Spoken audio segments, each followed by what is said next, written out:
Doktor, Ya, Cik. kamu siapkan 40 tempat persembunyian. Biar aku sendiri yang pergi cari rumah Kasim. Baba. Bodoh. Badan saya besar. Akal tak ada lah.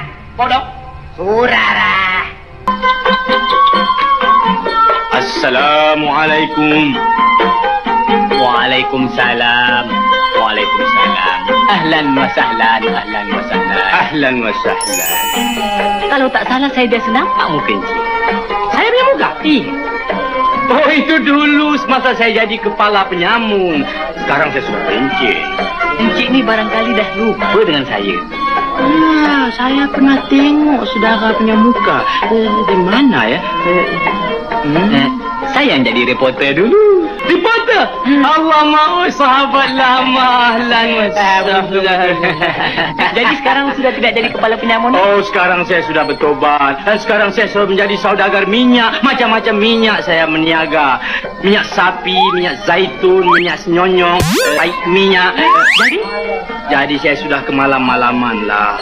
Saya tak tahu dekat mana nak simpan segala minyak ni. Bolehkah saudara tolong simpankan minyak ni hanya satu malam saja? Apa salahnya? Boleh lah. Di mana minyaknya sekarang? Ada di belakang, saya bawa 40 tong lah. Nanti sekejap saya buka pintu belakang ya. Baiklah.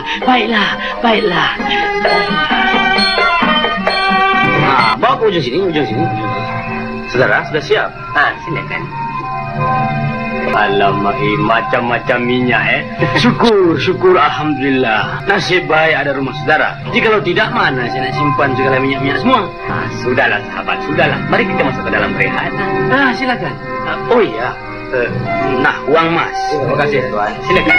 Sila, Madina pergi ke pintu Madina. Silakan.